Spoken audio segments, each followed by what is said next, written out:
good day, and good evening. As you know, as we always say, it does not really matter what time, day, night, or evening that you listen to the On God Podcast Daily Devotions. This is your host, which you know as Randy, aka LZ, but it is not about me. It is about God, the one we love, the one we serve. Pardon me on this beautiful Friday. I'm a little delayed, but nonetheless, it's all good. Um, my wife and I wake up every morning at 4 o'clock to pray. So after we're done praying, I go back to sleep, and then I do wake up a little later than normal because obviously I'm tired. But I do apologize for the late upload. But nonetheless, I love each and every single one of you. I appreciate you for your patience, for still tuning in, despite what time it is. But then the intro does say, um, "Good morning, good day, and good evening." So that's not really what time you receive the devotion. But I understand for those that need it in the morning, okay? Especially that live in South Africa. We love you, we appreciate you, and have grace towards me, okay? That's all I'm gonna say. Have grace. Okay, let's get to today's devotion. And today's devotion is none other from James chapter 4, verse 10. And it says, "Humble yourselves before the Lord, and he will exalt you." I am going to read that one again.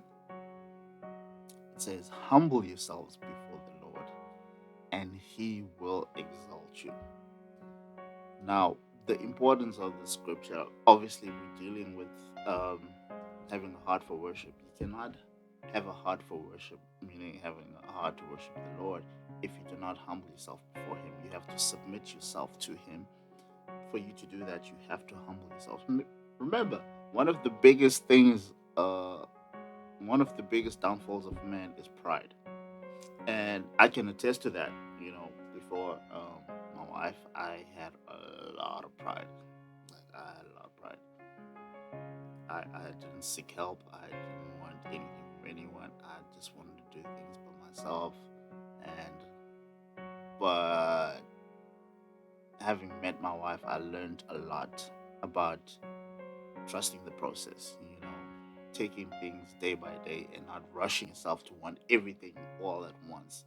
You know, my wife has taught me that humility is part of the process. You gotta humble yourself. You gotta be patient, and yeah, I think that's why I'm in peace right now. You know, despite things that can crumble around me, I'm at peace than usual because I used to stress a lot because I wanted to do everything at once. I wanted to do everything myself and all of that. But my wife has taught me a lot. You know, and not that she told me, but just watching her and how she does things.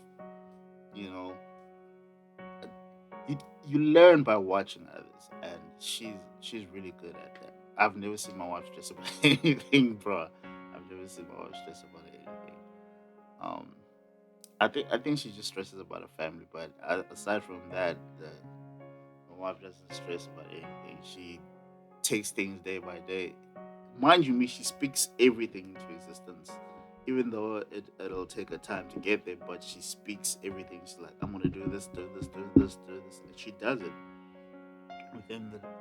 within her own pace, not according to what anybody else tells her.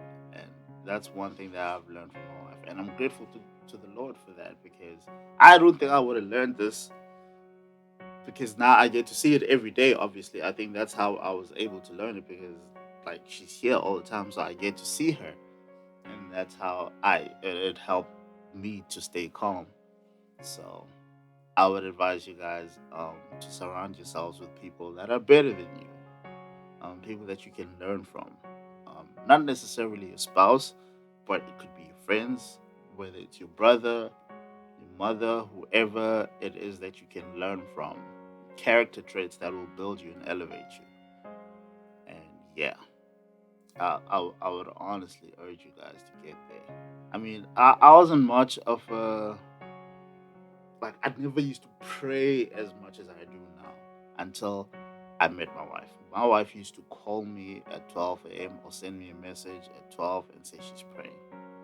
And it would always urge me to pray as well. So I've I've become good at praying, not because I was always good at it. No, I felt that urge whenever my wife would tell me she's praying. Mind you, me, this was early in our relationship. She lived where she lived, I lived where I lived, but she would inform me when she was gonna pray, and I was amazed at that. For someone who's asleep to wake up just to pray, that was amazing for me. And yeah, man, like I've learned a lot. I've learned a lot from my spouse, even before we got married and after we got married. So I would urge you guys to just surround yourselves with people that you're going to learn from, people who are going to elevate you, people who are going to motivate you to do better, to be better, and most importantly, people who are going to encourage you to seek the Lord. Because remember, none else matters, bro. None else matters. Everything else will fall and crumble, but the Lord will still remain. His word will still remain. So I would urge you guys to pray without ceasing. Pray without ceasing. Worship the Lord in truth and in spirit. But for you to grasp all that, you have to humble yourself before the Lord. So I would urge you guys to understand the concept of humble yourself, because it means let go of your pride, let go of yourself. You gotta die to, as Pastor Brian would like to say, you have to die to self each and every single day, and not when you get saved. I say that with air quotes, but then not the day of your salvation. You have to die to self every day. It's not an easy process, but it gets better in time. Okay. I love each and every single one of you guys. Don't forget to like, comment, and subscribe. Enjoy your day further. Enjoy your weekend. I love you all. Peace and love.